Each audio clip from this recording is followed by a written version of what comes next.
Hello everyone, my name is Anissa. Today I will be talking about this book. I will be reviewing about this book, We Are the Weather by Jonathan Safran Foer.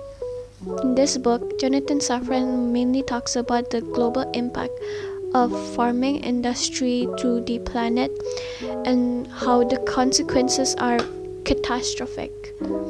He revealed that our planet has turned into a farm for growing animals, and only collective action will save our home and way of life.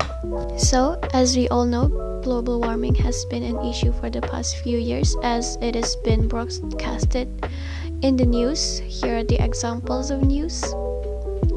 So, I'm going to be talking further about the summary of this book. The book is basically an informational guide on how harmful the animal industry is to the environment and that saving the planet begins at breakfast.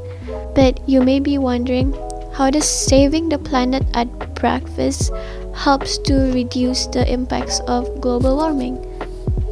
This author discusses that by changing our diet, for example, what we eat for breakfast, can actually save the Earth. That's interesting, kind of.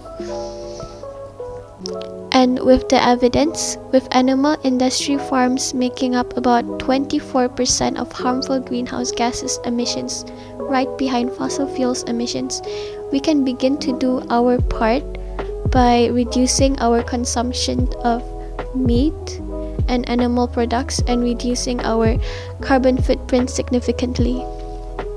And then, this war can only be won if everyone does their part, as our planet needs both big and small sacrifices to survive. So take a small step in saving the planet and end the fight with global warming. There are a total of 8 chapters in this book, but I'm only gonna go into detail for a few chapters only. The intro for this book, it is talking about the detrimental effects of human activity that has on our planet. Our planet is warming at an alarming rate, and it is because of us. The burning of fossil fuels certainly makes up a large portion of the harmful gases that are emitted into the air. However, animal farming industry is right behind it. So here is an example of animal industry, and as you can see, it takes up a huge land. This animal farming industry will be discussed furthermore in other chapters. To sum up the introduction, the author wanted us to change the way we think and start a movement that will incite a real change. And we can do that by changing our diet and lessening our dependence on animal products, as well as reducing our carbon footprint. So the chapter that I will be providing more detail to is Change Your Breakfast, Change the World. In this chapter, it is more talked about how animal industry is one of the biggest industries responsible for releasing harmful greenhouse gases into the atmosphere. The author explains that since the origin of factory farming in the 1960s, large amounts of animals have been concentrated into plots of lands that have detrimental effects on the environment. For instance, to provide enough space for all of these animals, farmers are forced to cut down trees to make room for them. Simply put, this type of farming leads to deforestation, in which trees are burned down in large quantities, releasing large amounts of carbon dioxide in the air. The amount of carbon dioxide released into the air from deforestation is equal to the carbon dioxide released by all of the cars and trucks in the world. However, since all of these trees are burning down to the ground, there's nothing available to absorb all the carbon dioxide left. But carbon dioxide isn't the worst part of animal farming. Other gases are released that are even more harmful to the environment through the gases released from the animals' urine and manure.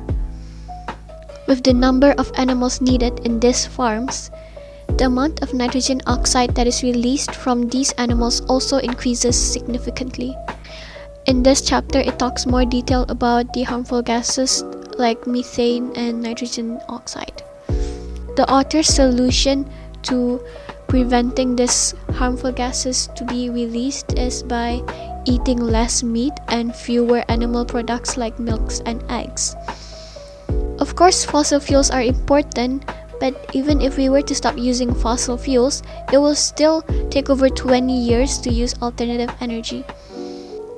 Therefore, let's focus animal industry for now, as we can implement this change more quickly with less sacrifice.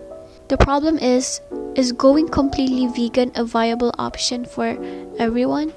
Critics believes it's not. The author recognizes the value of meat that people place in their diets. So, the solution that the author introduces is to only consume meat products at dinner time only.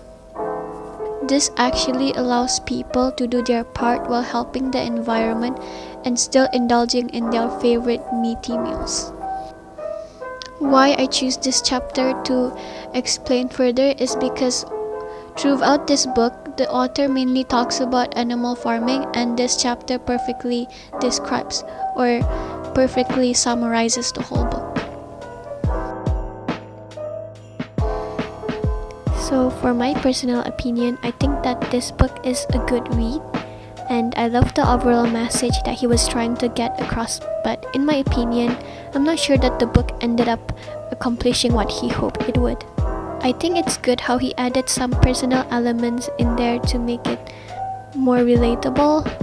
I personally think that it could have been done with adding a little more facts about the main topic, which is climate change. However, I find his personal story to be very interesting, but it resulted in the book seeming a bit all over the place. And instead of talking about the world or about climate change, the book seemed to be more into human psychology instead. I enjoyed it overall though, and I respect the author for making and voicing out his opinions, as this topic is something that needs to be heard of. And I agree with what the author says. Our future literally depends on the action of some people. So you may be asking me, would I recommend this book? It honestly depends on your preference, as some people might think that climate change is a boring topic. However, personally, I think it is very knowledgeable and it increases our knowledge in today's world, and it actually helps spread awareness to some people so we can prevent the further consequences of, for example, animal farming and deforestation. I would rate this book a 6 out of 10, so make sure to read it. That reaches our end of the book review. That is all from me. I hope you enjoyed it, and thank you for listening. Bye.